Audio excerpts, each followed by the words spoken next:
All right, I'll get right to business. I'm going to just give brief introductions for each of our panelists.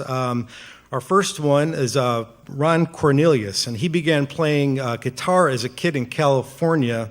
And in the early 1960s, he played on stage backing the likes of Smokey Robinson and the Miracles, Martha and the Vandellas, Jan and Dean, Jackie Wilson, a bunch of others. And he was using, if you've seen the exhibit, we've got his beautiful 1959 Gretsch Country Gentleman guitar on display, and this is the guitar that he was using on all that stuff. By the mid-1960s, he began forming his own bands, and living in the San Francisco area, he had a group called West, and the band signed with Epic Records in 1967 and attracted some national attention for its cover of Bob Dylan's Just Like Tom Thumb's Blues.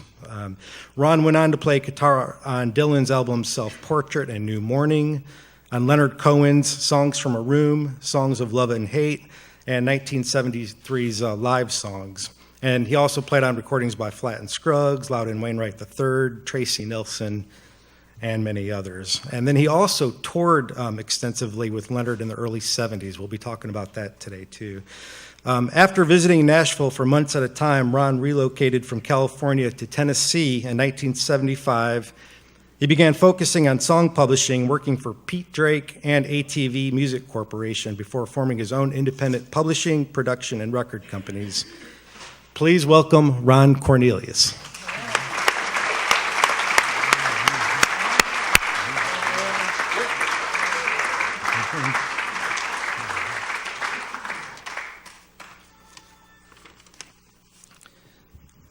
Sylvie Simmons left her native London for California in the late 70s and became a renowned rock music historian and journalist.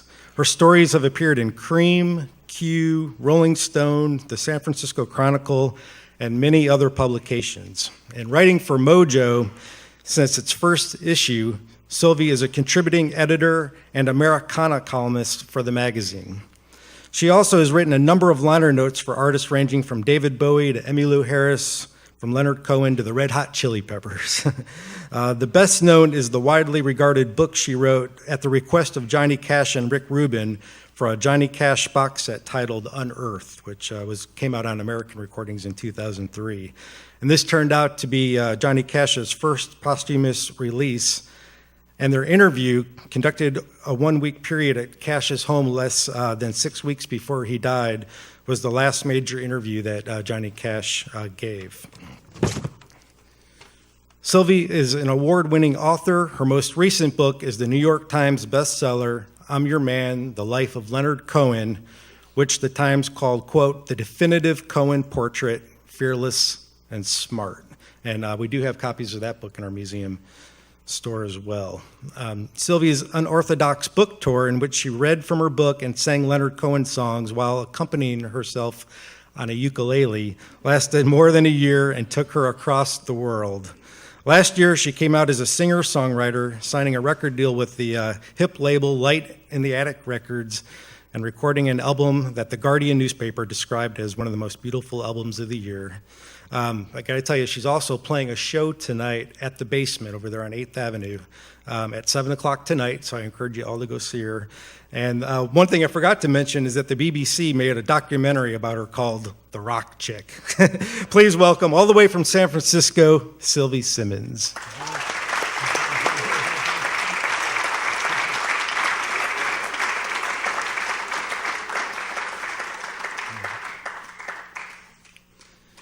As a singer, band leader, instrumentalist, and songwriter, Charlie Daniels has been a major presence in country music since the 1960s, adding Southern rock elements to today's sound and image.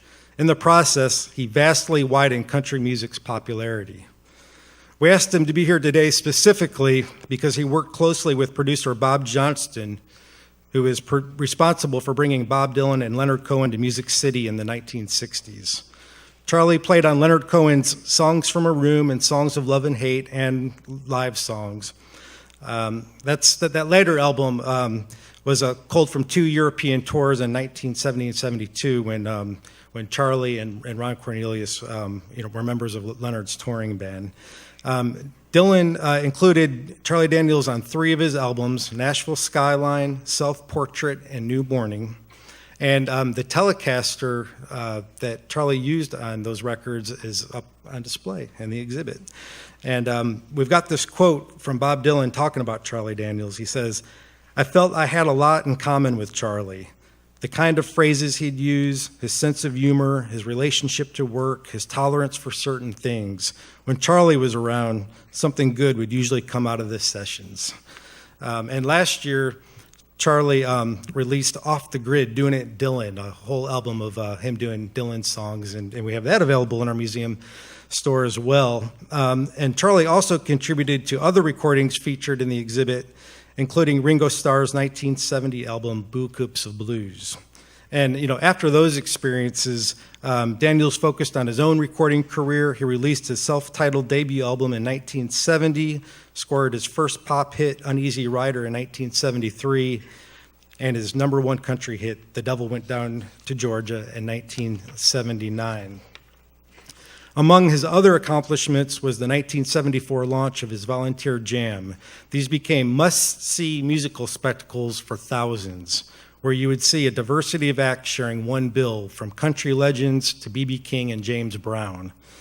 To commemorate the Volunteer Jam's 40th anniversary, the star-studded event returns on August 12th at Bridgestone Arena, just across the street that way. And with special appearances from Alabama, Trace Atkins, Ted Nugent, Billy Ray Cyrus, Tracy Lawrence, Craig Morgan, Colt Ford, the Oak Ridge Boys, Michael W. Smith, Travis Tritt, Montgomery Gentry, the Kentucky Headliners, the Outlaws, Leroy Parnell, Lee Greenwood, the Grascals, Phil Vassar.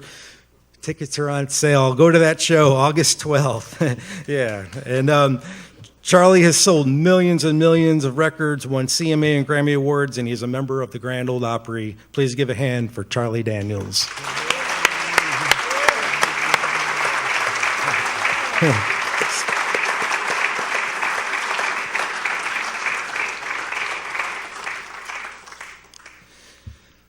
Bob Wilson hails from the great state of Michigan. You'll see he's wearing a Lions hat today. All right. And began making records there at a young age. He moved to Nashville in the 1960s and played piano and organ on a wide range of well-known pop, R&B, country, rock, and folk recordings. Soon after arriving in Nashville, he went to radio station WLAC and met legendary R&B DJ John Richburg, who hired Bob to work on numerous releases for his fantastic Southern soul label, Soundstage 7. Bob wore many hats for the label, playing on sessions, playing keyboard on sessions, writing and arranging songs, producing, and Bob even released 45s under his own name on the Soundstage 7 imprint. His R&B credits run deep: Ella Washington, ZZ Hill, Slim Harpo, Earl Gaines, Roscoe Shelton, Peggy Scott and JoJo Benson, Freddie King. He goes on. And, he worked very closely with soul great Joe Simon on recordings such as Teenager's Prayer, No Sad Songs, Come On and Get It, and the country soul masterpiece, The Chokin' Kind.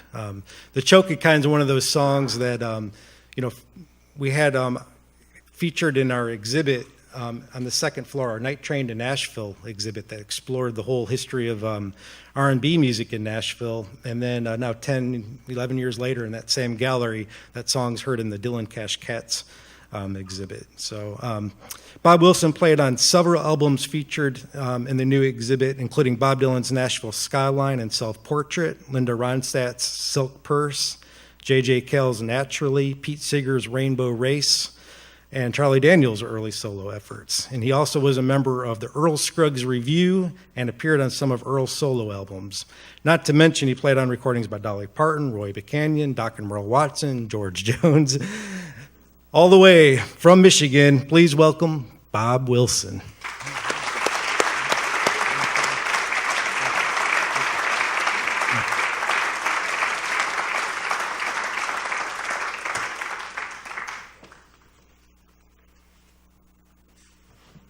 All right, before we get into the conversation, we wanted to roll a video. This is from a 1969 or 1970 session at Columbia A on Music Row. And it was a session for a guy named Bubba Fowler who played on Leonard Cohen records. But the reason we want to show it is because you're going to get to see Ron Charlie, and Bob in action in the studio working with producer Bob Johnston. Let it roll. Okay, get it established. The fiddle is first.